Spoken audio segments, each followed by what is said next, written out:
Four Downs podcast, the show where we cover four trending topics in the NFL in 30 minutes or less. We are joined by Josh, a.k.a. Kablumski, from the Kablumski Sports Podcast. Josh, welcome back. How are you doing?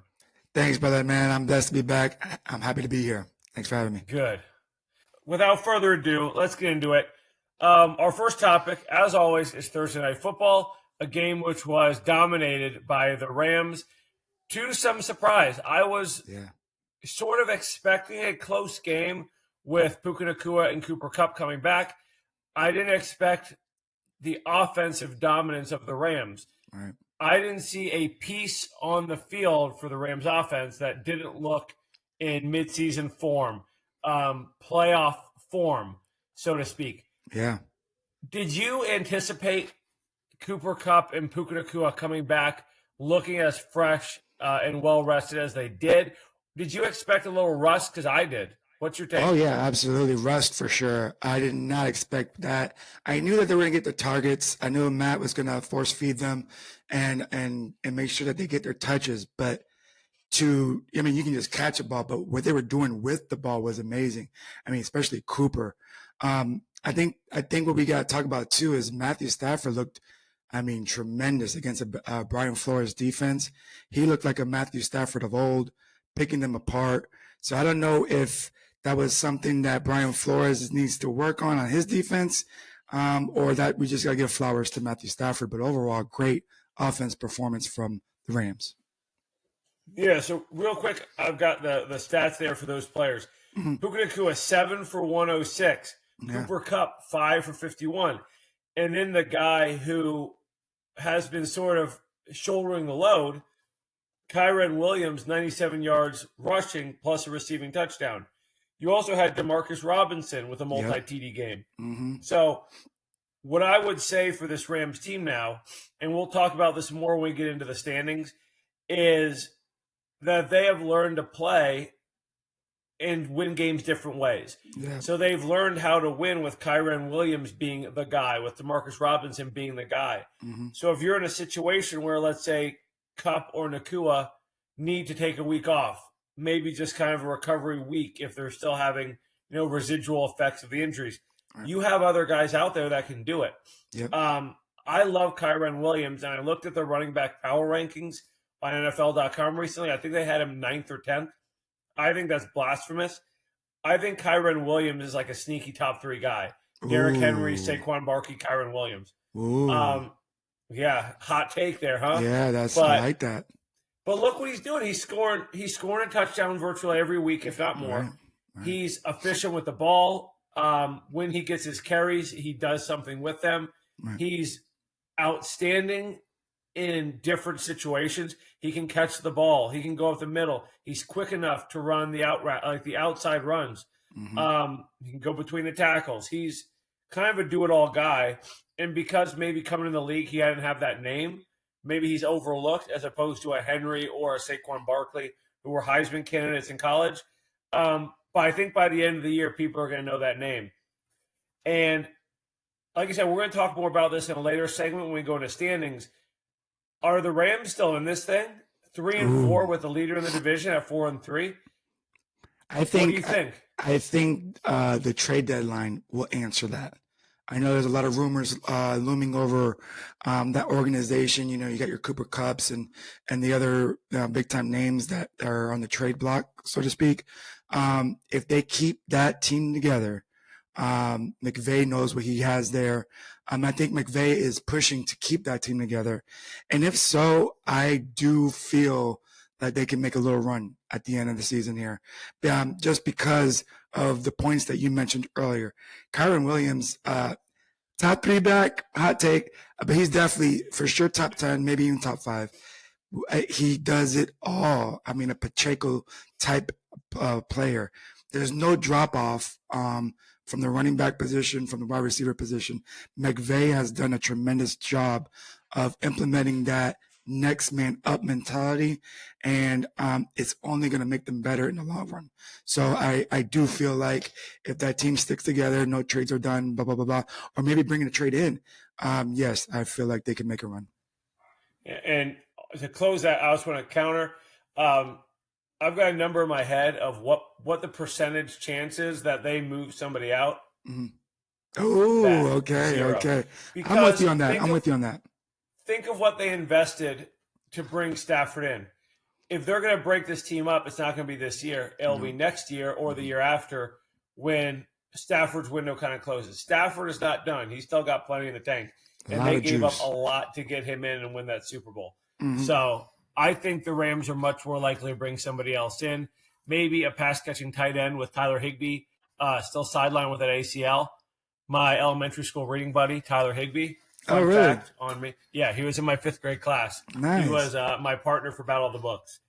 He was outstandingly athletic on the playground, to say the least. You knew what he was going to be when you get older. Yeah, early on, I was saying this guy's got something. Right. Yeah, should listen to this 5th grader. He's got it. Our next segment, as always, is game picks for the week. Last week, Josh was not with us, so we'll just kind of keep our rhythm going. I'll be picking this week. Sorry to the viewers. Historically, Josh is the better picker, but I'm going to try to hold my own this week. So, Josh, if you don't mind, Absolutely. let's get those picks. All righty, so we're going to start off with my teams here, my team, Atlanta at Tampa Bay. You know, Baker with the Zinn controversy, that's a lot in the locker room. You got a guy who is, according to many, a bad role model all of a sudden out of nowhere. I'm taking the Bucs. That was a joke. Okay. The Falcons took the first one. This is the Bucs week. They're going to win a close one. Okay. Real quick to elaborate that, and then we can go on to the next one. How do you feel about the wide receiver situation in Tampa? Scary. Okay. Yeah, it's scary. Okay. But I think that they have a week or two where they can still hold it together. That's another team that's going to need to do something at the trade deadline. Deontay Johnson. Anyway, Green Bay Packers at Jacksonville Jaguars. Packers. All day. Eagles at Bengals.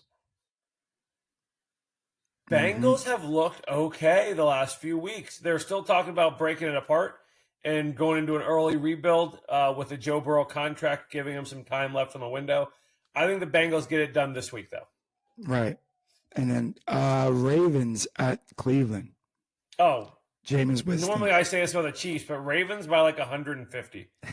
That's the easiest game of the week. This one's going to be a tough one, too. We got Tennessee at Detroit. A home game for Detroit. They're beating everyone. I think they can beat Tennessee. All right, we got Arizona and Miami with Tua coming back. That's tough. I don't see this being a week where the Tua return injects a ton of energy. Right. I think it's going to be a scary, and we're going to talk about this at the end of the show as well. So I'll save my take for then. I will go with Miami, but I say that with some reservation. We'll get there. All right, we got the mighty Jets going to Foxborough and playing New England Patriots.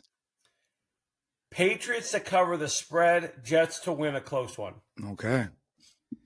We got a division game. We got Indianapolis Colts at Houston Texans. I love this game. Yes, same. Sorry, Alex. I know you don't believe your own team, and Alex, our producer, I don't know. Yeah. I think the Colts have a shot to win this. I still like Anthony Richardson, but I'm going to go with my head here. I'll take Houston by 4. Nice. New Orleans at Chargers. Unfortunately, New Orleans has completely imploded. Not their fault. They are one of the most banged up teams in the league. I'll take the Chargers, unfortunately. Yeah. That's sad. They were on a roll, too. We got Buffalo and Seattle. Buffalo. We got the mighty Panthers at the tough Denver Broncos. Bo Nix looking good recently. We talked about this in the last episode. Sneaky. Yeah, he's a sneaky come-up guy. I'm going to take the Broncos and – sorry, let me fix that. And not in a close one. Ooh, that's okay. This one's going to be a tough one for you. Kansas City at Las Vegas. Kansas City at Las Vegas. You know, because of all the factors I'm weighing in my head, Chiefs by 90. All right, we got Chicago Bears at Washington Commanders. You know, this would have been such a good game. If Yes. Jaden Daniels was sure to go. Mm-hmm. They still say questionable. I don't think he's going to go. But, man, Caleb Williams and Jaden Daniels would have been the game of the year. Mm-hmm. If Jaden Daniels is not able to go, I've got the Bears. I like what Caleb Williams is doing. They look good. Bears by 6. That secondary, by the way, is very, very good. Chicago's. It's very, very good secondary. Cowboys and the 49ers. 49ers. Cowboys season's over. Yeah, that's going to be an implode there. All right, and then we got our Monday night showdown between the New York Giants and the Pittsburgh Steelers, led by Russell Wilson. What a game. Unfortunately, I normally don't pick against Russell Wilson. Followers know that. I'm taking the Steelers, though. Russell Wilson looked good. He did, I'll take him in a close one. Okay. And that is it for the picks this week. All right, so for our last topic today, as it is almost mid-season, and this was sort of a slow news week, Josh just mentioned off air when Baker Mayfield ripping us in on the sidelines, your top story. You gotta look elsewhere for your content. I thought this would be a really good week to touch on the standings.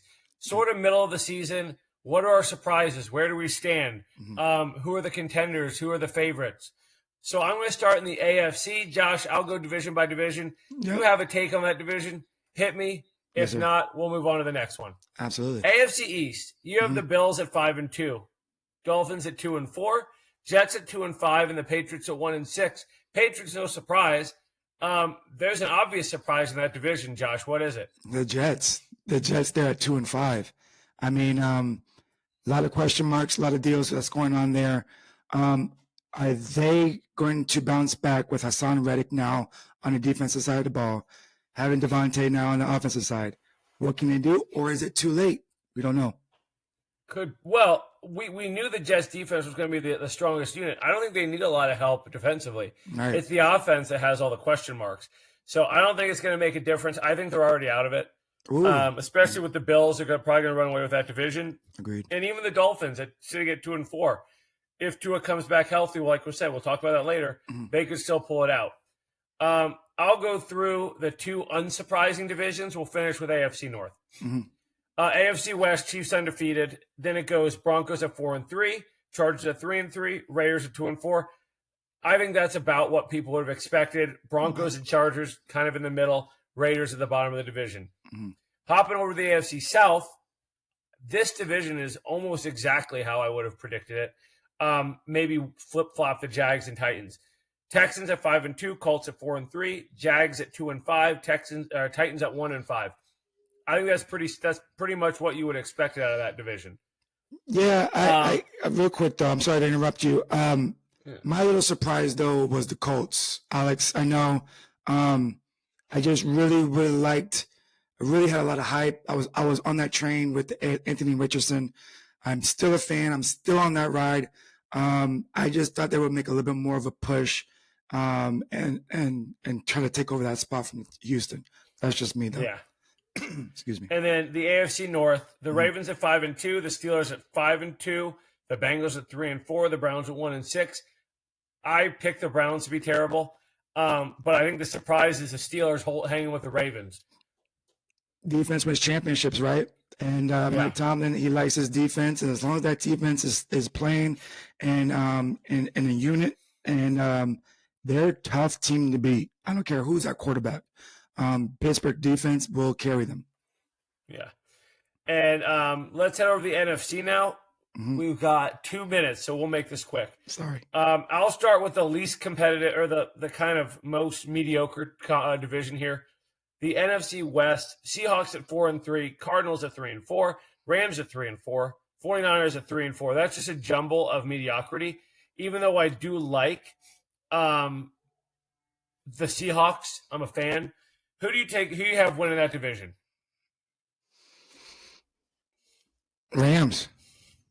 I like that pick. Yes. That's where I would have gone. Yep.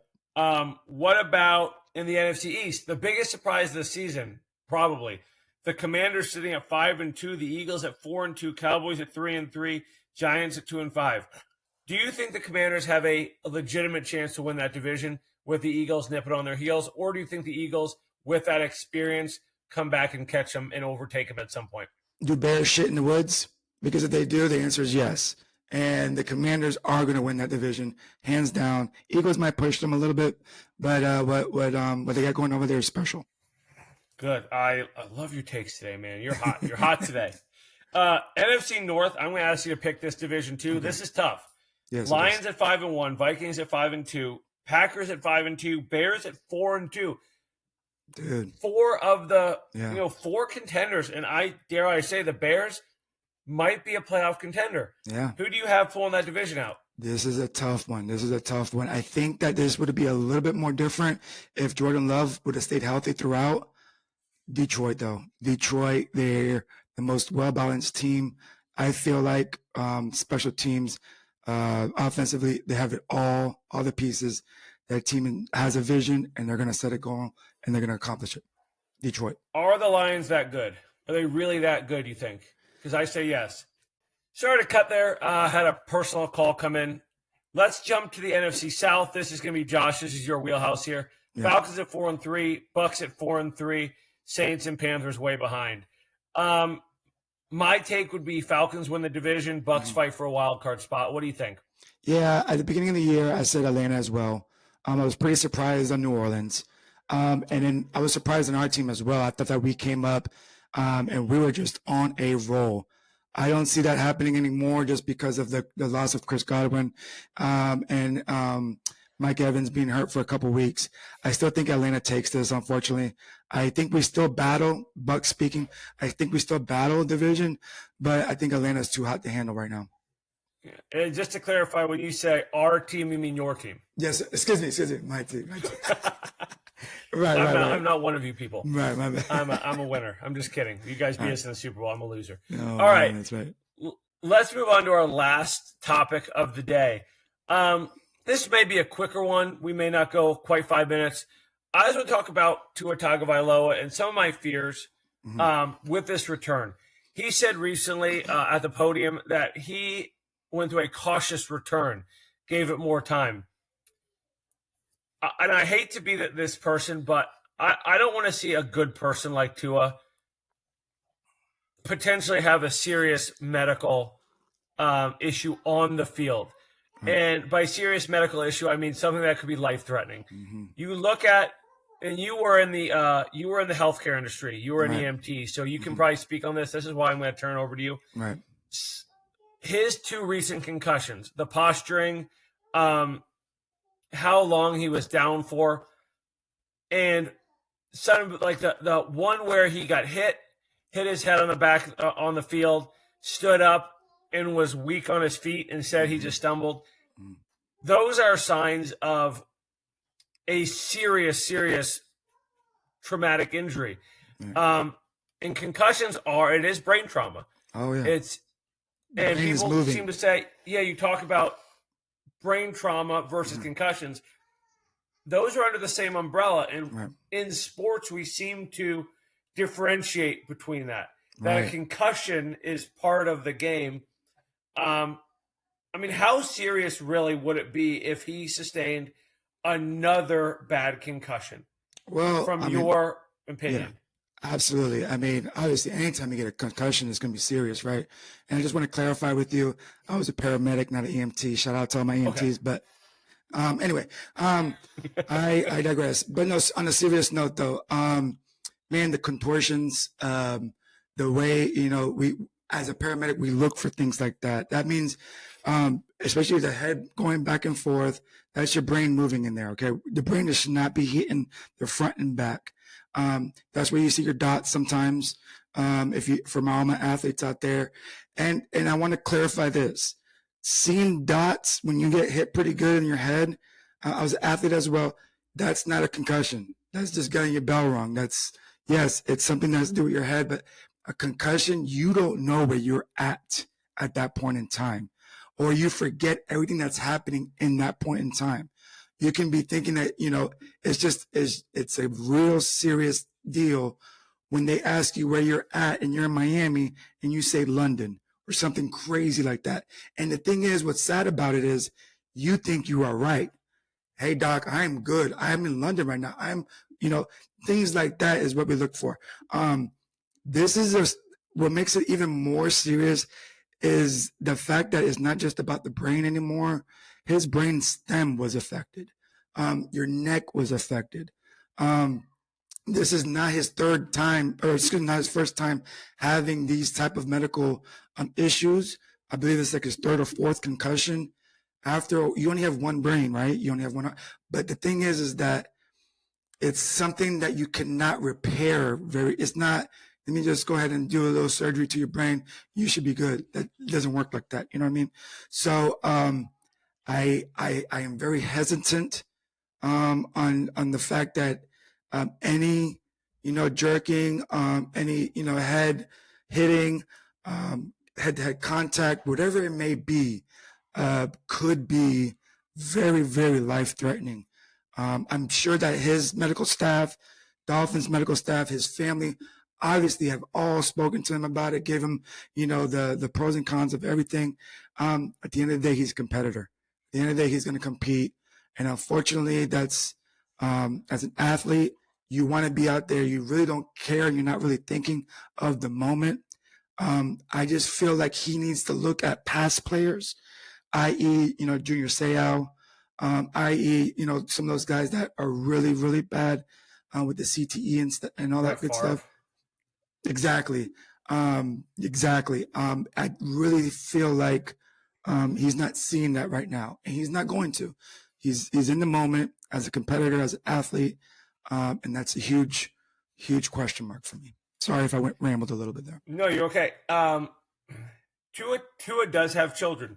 When I heard I have children, you have children. When I heard Brett Favre say he doesn't remember his daughter's birthday parties, and by the way, I'm not a Brett Favre sympathizer, but I think the point is he says every day he notices the symptoms. Every day he sort of understands what went on inside his head while he was playing football.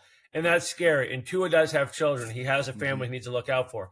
And I'm not going to critique another man's decision about his employment. Right. I'm only saying this because it's concerning, and I know Tua Tagovailoa is a good person. I've heard him speak. I've read about him. Same. And I want the best for him. And Absolutely. if he truly believes, if the medical professionals truly believe he's good to go, then he should play. Right. But as fans, just be prepared for something bad to happen. That's my fear, is he's going to take another hit again, and we're going to have to go through all of this, watch him on the field. And it was terrifying. Remember Donald Parham? Oh, he yes. landed on the side of his head? Yeah. That makes it tough to watch football. Right. Josh, one more? One more quick thing. I'm sorry. And everybody's like, well, maybe she shouldn't scramble. Okay, listen. Let's say he does not scramble. Let's say he just sits in the pocket. He's going to get sacked, right? He doesn't have the greatest offensive line in the world, right? So even if he doesn't scramble, the guy's still going to get hit, and it's just something to think about. Just something to think about. It's putting that out there. Yeah. Just to end on, we wish the best for Tua. This Absolutely. is more of a cautionary thing. This is me legitimately worrying about the future. And maybe it's time to ask the question, should there be a clause in contracts for a partial payout if you retire specifically due to concussions? If you are diagnosed with a serious concussion, should there be a clause in the players' union that says if a player is to retire due to concussions, here is the percentage of the remaining contract that they are entitled to, so that they could take these players and say, hey, look, you've still got $15, $25 million if you choose to retire. That's generational wealth. That's enough to support you, your family, and your grandchildren. Correct. You've done your job as a man, as a provider. Right. Now think about yourself. Right. So that's something that Correct. I think should be looked I like at. that. That's a good take. All right, and that should do it for us today. Josh, thank you. It's so good to have you back. I missed you. Guys, our views, podcasts are improving. We're up a few subscribers.